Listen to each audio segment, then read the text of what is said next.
Today, I want to talk about something incredibly powerful, something that both science and personal experience confirm again and again. It's the idea that if you give yourself just 6 months with focused effort, consistent behavior, and the right neurological tools, you can quite literally change the trajectory of your life. This isn't hyperbole.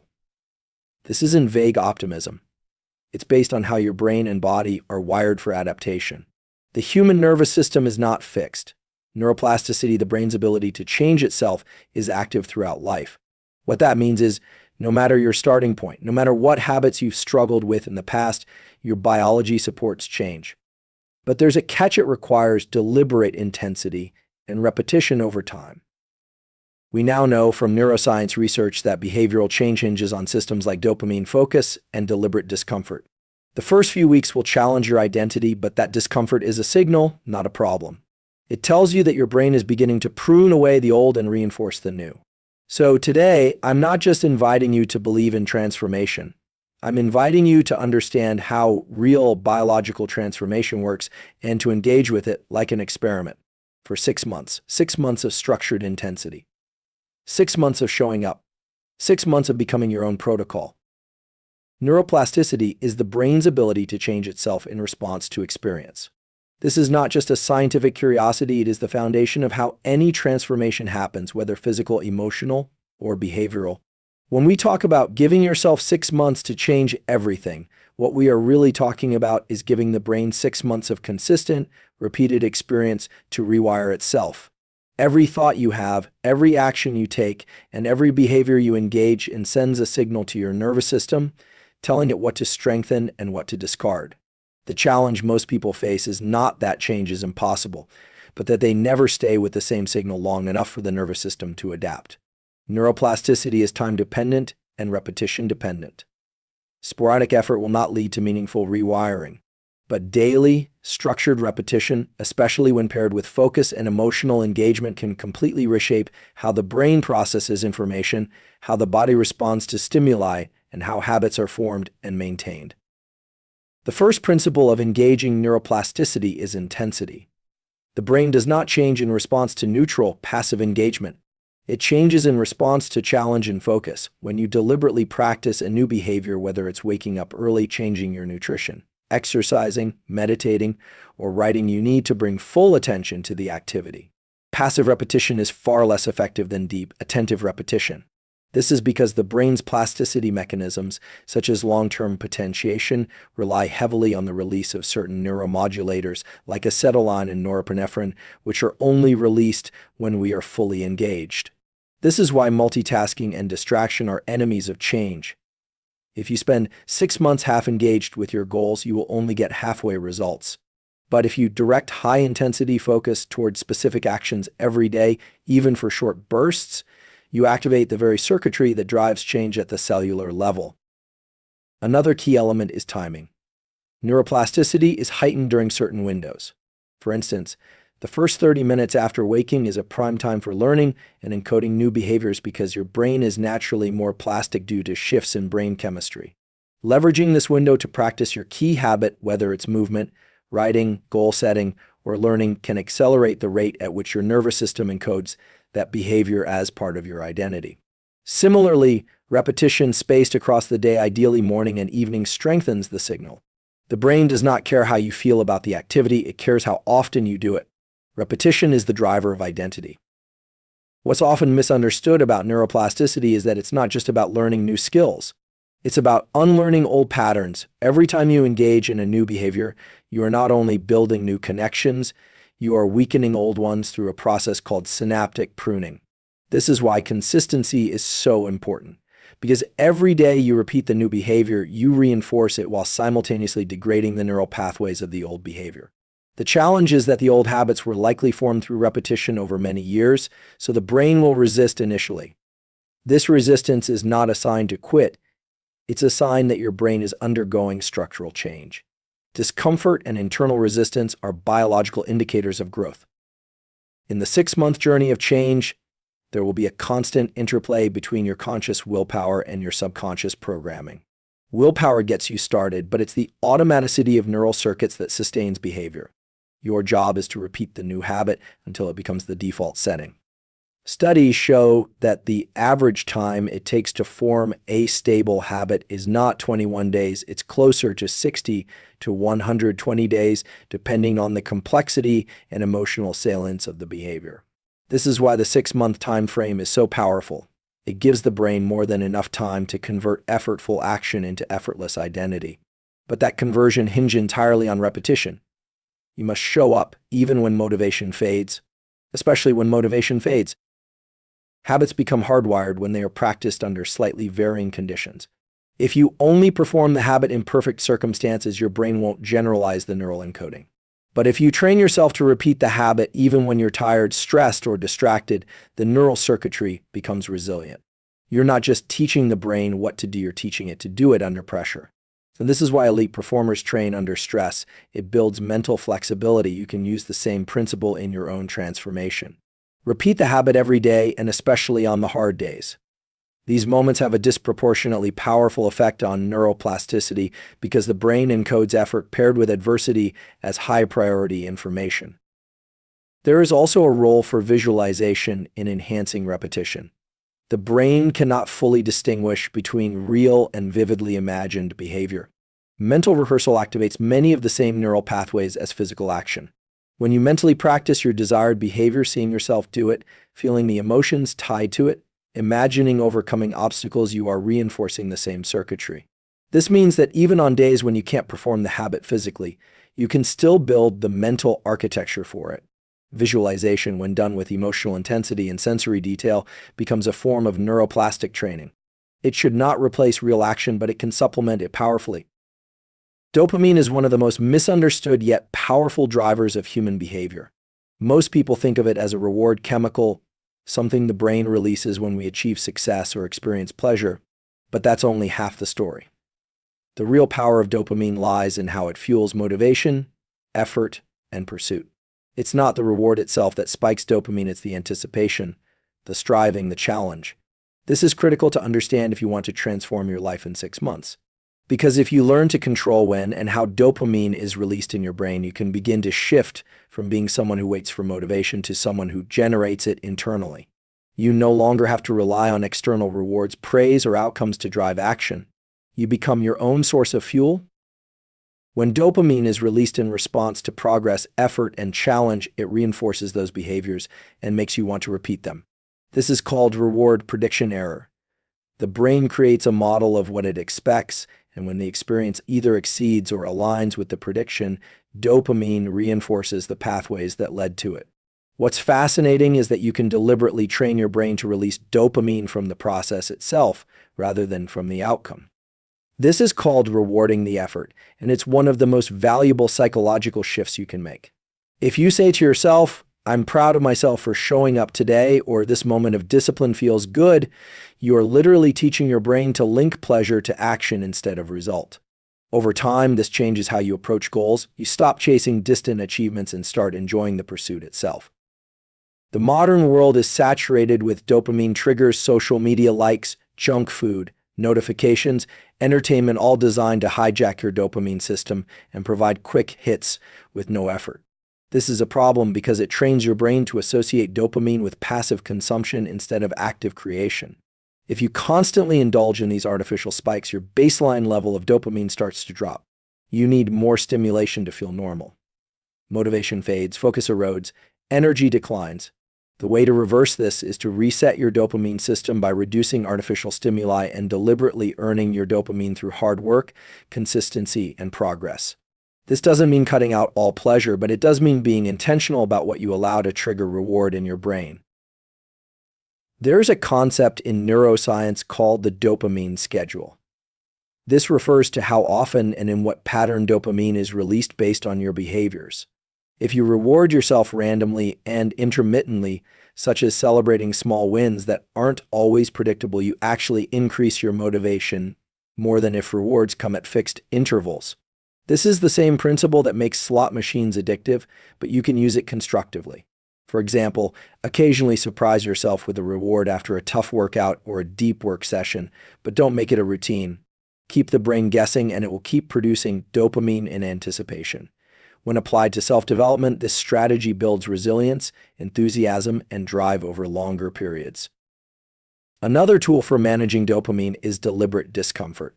Studies show that dopamine levels increase not only after a reward, but also during the experience of challenge if that challenge is framed positively. Cold exposure, fasting, strenuous exercise, focused learning, all of these can be made more rewarding if you mentally associate them with growth and identity building. If you interpret the challenge as meaningful, your brain will release more dopamine during the activity, not just after it. This flips the traditional pain-pleasure model. You start to crave the hard things because they begin to feel internally rewarding. This is not just mindset, it's neurochemistry in action. The story you tell yourself about effort literally changes the chemical response your brain has to that effort. You also want to avoid what is called dopamine stacking. This happens when you combine multiple sources of dopamine, like scrolling your phone while eating, or listening to music while working out while also thinking about rewards. The more you stack, the more you desensitize your receptors.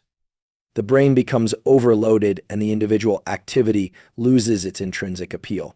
To maintain sensitivity, try to isolate your sources of pleasure.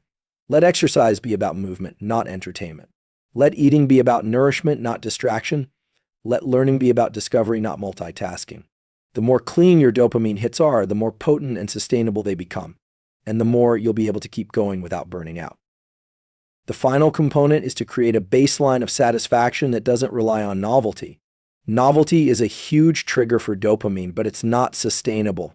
If you need everything to be new and exciting all the time, you'll eventually crash. But if you can find meaning in repetition, if you can train your mind to associate effort, structure, and progress with internal satisfaction, you'll be able to keep going long after most people quit. This is what separates those who transform their lives from those who start and stop. They have learned to work with their brain's natural chemistry instead of being ruled by it. One of the most overlooked elements of lasting transformation is the environment in which we operate every day. The brain is a prediction machine, constantly scanning the external world for cues that help it determine what to do next. Every object, sound, light source, device, or person in your environment sends a signal to your nervous system. These signals either support your goals or compete with them. When you leave your environment to chance, you're essentially letting external randomness control your focus and behavior. But when you deliberately design your environment to reduce decision fatigue and support your desired identity, you create conditions for sustainable change. Decision fatigue refers to the gradual erosion of willpower and mental clarity as a result of making too many choices. It's not just big decisions that wear down your brain, it's the small, repeated, seemingly harmless ones. What to eat, when to start work, whether to scroll or not, whether to go to the gym. When your brain has to constantly weigh options, compare alternatives, and resist distractions, it starts to burn through cognitive resources. Over time, your ability to make disciplined choices declines, even if your motivation remains strong. This is why highly disciplined people don't rely on willpower alone. They automate as many decisions as possible by designing their environment to make the desired action the path of least resistance. The first step is to reduce the number of choices you face in your high-performance windows. For example, if your goal is to wake up early and begin your day with purpose, set your phone across the room the night before, turn off all unnecessary notifications, lay out your clothes, and decide what your first task will be. This eliminates the need for mental negotiation in the morning. Your brain doesn't need to decide whether to hit snooze, what to wear, or what to do first. It simply executes. By front-loading decisions when your energy is high, typically the night before, you protect your future self from impulsive behavior. Digital environments also play a massive role. If your phone is filled with apps that trigger distractions or tempt you into low-value behavior, you are fighting a battle every time you pick it up. You can redesign this environment by uninstalling apps, using grayscale mode, turning off badges, or placing your most essential tools front and center. When your devices are aligned with your priorities, they stop being a source of noise and start becoming an extension of your goals. This is not about restriction, it's about alignment. You are designing your digital tools to serve your mind rather than scatter it. Physical spaces matter just as much. The layout of your workspace, bedroom, kitchen, or training area influences your behavior more than you might think. If your workspace is cluttered with distractions or things that don't serve your purpose, your brain will expend energy resisting temptation. But if you enter a space that is clean, intentional, and primed for focus, your nervous system enters a different state. Light, posture, sound, and even temperature all modulate your brain's state of arousal and readiness. For example, bright overhead light and upright posture activate alertness, promoting circuits in the brainstem and cortex. This makes you more focused and less prone to procrastination. Subtle environmental changes can have massive cumulative impact over a 6-month period. You can also stack your environment with behavioral cues that trigger your desired habits. This is known as cue-based habit formation. If your goal is to journal each morning, placing your journal and pen on your pillow or next to your coffee mug creates a frictionless pathway to follow. If your goal is to exercise, placing your shoes and water bottle by the door the night before reduces the psychological barrier to starting. These small cues serve as neural primers. They signal to the brain what to do next, reducing the cognitive cost of initiation. Once a behavior is initiated, it becomes easier to sustain. The key is to reduce the energy required to begin. Another strategy is to deliberately limit access to temptations or behaviors that you are trying to change. This is known as environment shielding. If you're trying to reduce mindless eating, remove processed snacks from your line of sight. If you're trying to focus more deeply, install website blockers during your deep work hours. These small boundaries protect your attention and energy. The brain is highly responsive to what is available and visible. Out of sight often truly becomes out of mind because neural circuits tied to reward seeking are not activated in the absence of triggers. It's important to understand that your environment is not neutral. It's always nudging you towards something. Either it's supporting your discipline or it's making discipline more difficult. By redesigning your physical, digital, and social environments to be congruent with your goals, you create a form of external structure that supports internal consistency. This doesn't mean you have to live rigidly or remove all flexibility. It means the default choices in your environment are aligned with the identity you are trying to build. The fewer decisions you have to make in the moment, the more energy you have to stay consistent with what matters most. Stress is often perceived as a negative force, something to avoid or eliminate, but this is a misunderstanding of how the human body and brain are designed to function. From a biological and evolutionary standpoint, stress is a catalyst for adaptation. It is the signal that alerts your nervous system to the need for change.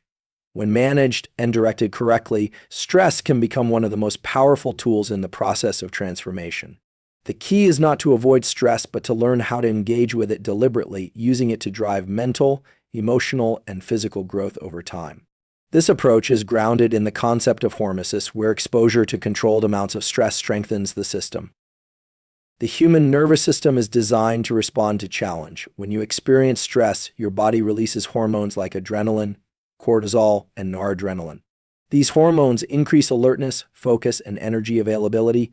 In short bursts, this stress response sharpens your cognitive and physical abilities. If you avoid all discomfort or always seek comfort, your nervous system becomes less responsive and more fragile.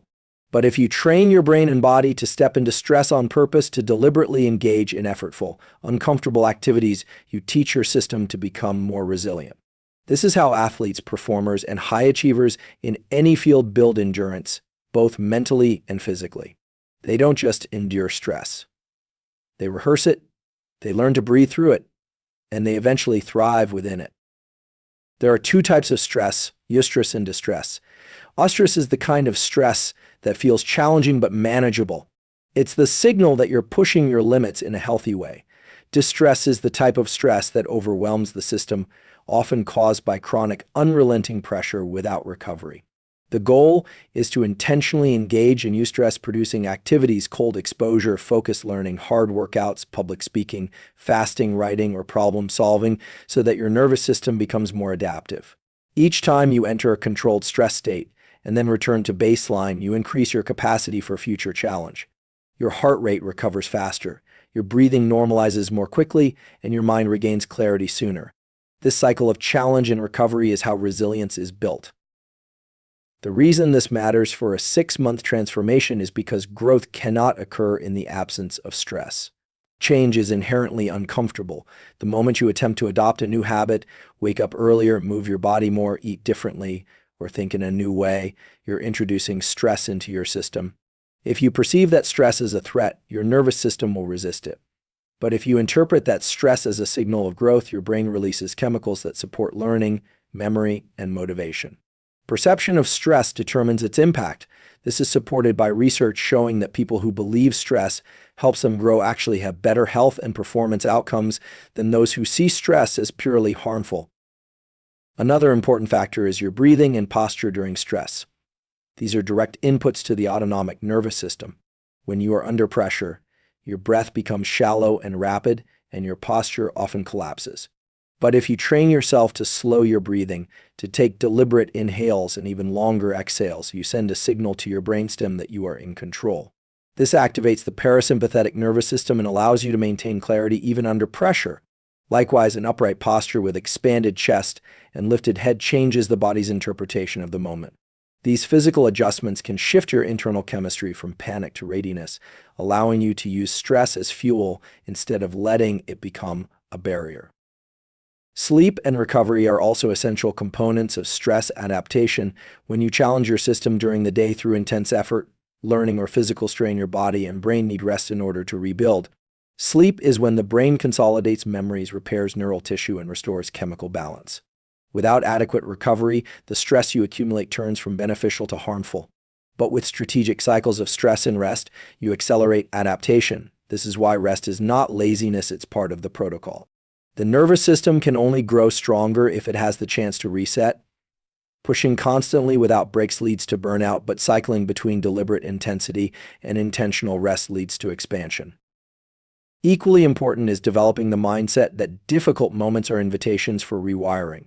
When you encounter friction, when a workout feels hard, when a conversation is uncomfortable, when the temptation to quit is loud, those are the exact moments when your identity is reshaping. The brain is most plastic under emotional weight. If you can stay present in those moments, breathe, and take one more step, you're literally building new neural pathways. You're proving to your brain that you can operate under pressure. You're building trust in yourself. Over time, what used to feel overwhelming becomes familiar. What once triggered avoidance now signals opportunity. This is how stress becomes not an enemy but a compass. One of the most critical shifts in achieving deep, lasting transformation is moving from identity-based excuses to identity-based discipline. Most people approach change by trying to manipulate their behaviors, wake up earlier, exercise more, procrastinate less, but they do so while still holding on to a self-image that contradicts those actions. The brain, however, will always work to stay consistent with the identity it believes is true. If you see yourself as someone who just isn't consistent, or always gives up, or can't focus, you will subconsciously create conditions to prove that narrative right. This is not a character flaw, it's a neurological loop. Identity shapes perception, perception shapes behavior, and behavior reinforces identity. To truly change your life in 6 months, you must be willing to challenge and reconstruct the internal blueprint of who you think you are. Every behavior you repeat is a vote for the type of person you believe yourself to be. If you skip a workout, that's not just a missed session, it's a reinforcement of the story that you are someone who avoids discomfort. If you sit down to write even when you don't feel like it, that action strengthens the belief that you are disciplined. This works both ways. Habits are not just routines, they are identity statements. The more you align your daily decisions with the version of yourself you want to become, the faster the transformation happens. It's not about faking it. It's about behaving as if the new identity is already real and allowing the brain to rewire itself through consistency. Neuroscience supports this. The prefrontal cortex is responsible for planning, decision-making, and self-control. When you set a goal or visualize a future version of yourself, that region activates. But if the rest of your brain, particularly the limbic system, doesn't believe the identity change is real, it will create emotional friction. You'll feel inner resistance, imposter syndrome, or doubt. The solution is not to eliminate doubt, but to create more evidence. Identity is shaped by experience. The more you act like the person you want to be, even in small, deliberate ways, the more coherent your internal system becomes. The brain starts to believe the change is possible because it has data. Start with micro commitments. These are small, daily actions that are so achievable you can't fail. 1 push-up, 1 page of reading, 1 5-minute cold shower, 1 10-minute deep work sprint. The goal isn't the action itself, it's the vote of confidence it casts toward your new identity. You begin to associate yourself with action, with progress, with discipline. These micro-commitments build momentum, and momentum is what keeps neurochemical motivation active. Dopamine is released not when the goal is achieved, but when progress is felt. Each small win compounds. The system begins to shift from I'm trying to be disciplined to I am disciplined. That linguistic shift may seem subtle, but neurologically it's massive. You can also use visual cues to reinforce identity. This isn't about empty affirmations, but about wiring your environment to reflect who you are becoming. A wall calendar filled with unbroken streaks, a whiteboard with your new non-negotiables, a journal with your daily discipline metrics. The human brain responds to patterns. When your surroundings reflect progress, you begin to embody it more fully. You stop needing motivation because your identity starts driving behavior automatically. You are no longer performing discipline, you are living it. Another powerful technique is to use identity scripting. This involves writing or speaking in the voice of your future self. Not as wishful thinking, but as programming. You might write, I'm the kind of person who finishes what I start, or I train every day because it aligns with who I am, or I'm at peace in discomfort because growth is my priority. These scripts can be read each morning as part of your routine. The repetition builds familiarity, and what is familiar to the brain becomes comfortable. Over time, these scripts stop feeling aspirational and start feeling factual. There is also a chemical and physiological basis for why identity-based change works. When your actions align with your internal values and self-image, the brain releases serotonin, which regulates mood, focus, and social connection. Feel congruent, integrated, and stable. But when there's a gap between who you want to be and how you're behaving, the brain registers internal conflict, often releasing stress hormones like cortisol. This internal dissonance doesn't just feel uncomfortable, it reduces cognitive flexibility and drains motivation. That's why identity congruence isn't just psychological, it's biochemical. The more your actions match your self-image, the more efficient your brain becomes. The most profound transformations happen when your identity becomes non-negotiable. You no longer have to negotiate with yourself every day about whether to train, whether to show up, whether to choose discomfort over ease. It simply becomes who you are. The decision has already been made at the identity level, so execution becomes effortless. This frees up mental energy and reduces internal resistance. You start to operate on principle rather than on impulse. You build a self-image that is solid enough to carry you through the inevitable valleys of doubt and fatigue. The final and often most underestimated factor in sustainable transformation is your ability to maintain emotional control in real time. The nervous system is wired to react before it reflects. When you're tired, triggered, frustrated, or disappointed, the default response is emotional reactivity. But emotional reactivity is the enemy of consistency. It creates detours. It pulls you out of focus. It hijacks your time, your decisions, and your attention. To stay on track over 6 months of disciplined effort, you must train yourself to observe your emotional responses without being governed by them. This is not emotional suppression, it is emotional mastery, a skill that can be developed just like physical strength or mental clarity. Every emotion has a physiological signature. Anger increases heart rate and narrows visual focus. Anxiety disrupts breathing and creates mental loop patterns. Sadness lowers energy and reduces motivation. These responses are not random, they are part of your autonomic system's attempt to prepare you for perceived threats or needs.